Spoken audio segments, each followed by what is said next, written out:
बिस्मिल्लाहिर्रहमानिर्रहीम। अस्सलाम वालेकुम। जब हम सारा दिन काम करके रात को बिस्तर पर लेटते हैं तो नींद आ जाती है, या फिर बैठकर अपने मोबाइल फ़ोन्स पर सोशल मीडिया का बेमकसद इस्तेमाल करते हैं, जिससे हमारी नींद में खलल पैदा होता है। रात बेचैनी में गुजार देते हैं। हम मुसलमानों के लिए ये ज़रूरी है कि सोते वक्त अल्लाह का नाम पर सो लिया करें, और जब कुरान पाक की सबसे ताकतवर तरीन आयत यानी आयतल कुर्सी पढ़कर सोते हैं तो अल्लाह हमारी हिफाजत के लिए एक फ़रिश्ता भेजता है जो पूरे ख्वाबों और तमाम बुराइयों से पूरी रात हमारी हिफाजत करता है, और हम पूरी रात अल्लाह की हिफाजत में सुकून की नींद सोते हैं। कुरान पाक का हर एक लफ्ज़ एक मोजज़ा और तमाम इंसानियत के लिए हदायत का रास्ता है, लेकिन कुरान करीम में कुछ आयात ऐसी भी हैं जो अपने अंदर मौजूद खसूसियात की वजह से एक अहम मुकाम रखती हैं, और कुरान में आयतल कुर्सी को वो मुकाम हासिल है जिसमें अल्लाह की हाकमियत आला का बेहतरीन खुलासा मौजूद है, और जिसकी बिना पर ये आयत कुरान की सबसे बड़ी और अहम आयत समझी जाती है। हज़रत अली रज़ी अल्लाह ताला अन्हो का फरमान है कि कुरान की सरदार आयत आयत कुर्सी है।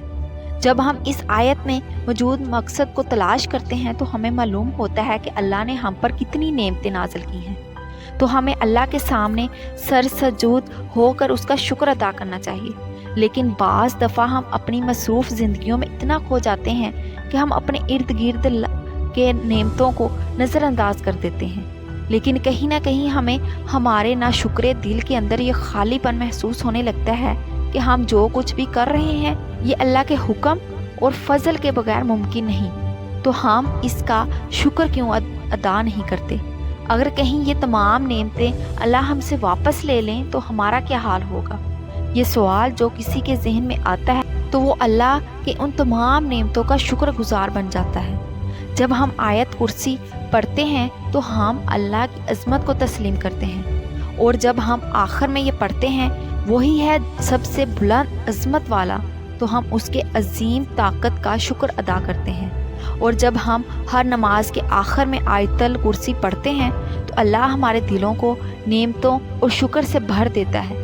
हदीस पाक में आयतल कुर्सी को कुरान की सबसे अफजल आयत करार दिया है। बचपन से लेकर अब तक के दिन में कई मरतबा हम उसे पढ़ते हैं। वैसे घर से निकलते वक्त, घर दाखिल होते वक्त, सफ़र में, किसी भी मुश्किल या मुसीबत में, लेकिन अक्सर कुतात इसके मायने से नावाकिफ़ होते हैं। हदीस पाक के मुताबिक हर फ़र्ज़ नमाज के बाद उसे पढ़ने से जन्नत में दाखिले की ज़मानत है।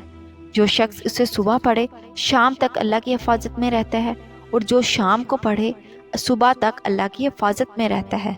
रवायत में आता है कि इस अकेली आयत मुबारका के नज़ूल के वक्त 30,000 फरिश्ते और बाज़ रवायात के मुताबिक 70,000 फरिश्ते उतरे थे, जिससे इसकी शान ज़ाहिर होती है। हदीस पाक में है, नबी करीम सल्लल्लाहु अलैहि वसल्लम ने फरमाया, मेराज की रात मुझे 3 नूर दिखाई दिए। पूछने पर पता चला कि एक आयत कुर्सी, दूसरा सूरह यासीन, तीसरा सूरत इखलास का नूर है। मैंने जब आयत कुर्सी के सवाब के मुतल्लिक सवाल किया तो अल्लाह ने कहा, जो इसको पढ़ने वाला होगा वो मेरी ज़रूर ज़ियारत करेगा, ख्वाह एक ही बार पढ़ी हो। हज़रत अली से मरवी है कि नबी करीम सल्लल्लाहु अलैहि वसल्लम ने फरमाया, जिसने आयत कुर्सी अपनी घर में तिलावत की तो 30 दिन तक उसके घर में शैतान नहीं आ सकता, और 40 दिन तक जादूगर का जादू असर अंदाज नहीं हो सकता। आयतल कुर्सी की पहली आयत का इख्तिताम अल्लाह के 2 खूबसूरत नामों पर होता है, अल हय्युल अल कय्यूम, यानी वो ज़ात जो खुद अपने बल पर कायम और सबको कायम रखने वाली और सबको संभालने वाली हो। अब हैरत अंगेज़ बात यह है कि कैसे पहले आयत के पहले जुमले का इस आयत के आखिरी जुमले के साथ एक गहरा ताल्लुक़ है। इस आयत के आखिरी जुमले में फिर से अल्लाह के 2 नाम आए हैं जो इस तरह हैं, और वही है सबसे बुलंद अज़मत वाला। इस आयत के दूसरे जुमले में अल्लाह फरमाता है, ना इसको ऊँघ आती है और ना नींद। तमाम मखलूक़ात वक्त के साथ सुस्त पड़ जाते हैं, आराम मांगते हैं, सुकून चाहते हैं, सोए बगैर नहीं रह सकते, और नींद मौत की ही एक सूरत है। इसलिए इस आयत इस हिस्से में जिक्र है कि ज़ात पाक की ताकत का सरचश्मा हर लिहाज से मुकम्मल चौकस अपनी मखलूक़ात के हर ज़र्रे से बाखबर है। رسالت کا دوسرا جملہ اصل میں اس کے 8ویں جملے سے کنیکٹڈ ہے، جس میں اللہ یہ فرماتا ہے یقیناً آرام اللہ کی پیدا کردہ مخلوق کے لیے ہے اور اللہ نہ سوتا ہے اور نہ اسے اونگ آتی ہے۔ اب تیسرے جملے میں ذکر ہے جو کچھ آسمانوں میں ہے اور جو کچھ زمینوں میں ہے سب کچھ اسی کا ہے۔ اس بات کو سمجھنے سے پہلے ہمیں دو ناموں کو سمجھنا ہوگا، ایک ہے کہ مالک اور دوسرا ہے ملک۔ مالک کا مطلب اونر، ملک بادشاہ کو کہتے ہیں۔ جب ان دونوں میں زیادہ فرق ہے، ملکیت چیزوں کی ہوتی ہے جبکہ بادشاہت لوگوں پر کی جاتی ہے۔ اس آیت میں اللہ تعالیٰ فرماتا ہے کہ جو کچھ آسمانوں میں ہے اور جو کچھ زمین میں ہے سب کچھ اسی کا ہے، یعنی ہر وہ چیز جو اس نے پیدا کی وہ اس کا مالک ہے۔ اب اس آیت کے 7ویں جملے میں اللہ فرماتا ہے کہ اس کی کرسی سب آسمانوں اور زمینوں پر حاوی ہے۔ جب اللہ اپنی کرسی کی بات کر رہا ہے تو مطلب ہے کہ وہ بادشاہت کی بات کر رہا ہے، اس لیے اللہ مالک بھی ہے اور ملک بھی ہے۔ پھر چوتھے جملے میں اللہ کا ارشاد ہے کون ہے جو اس کے سامنے اس کی اجازت کے بغیر کسی کی سفارش کر سکے۔ پھر چھٹے جملے میں فرماتا ہے اور وہ اس کے علم میں کسی بھی شے کا احاطہ نہیں کر سکتے مگر جتنا وہ چاہیں۔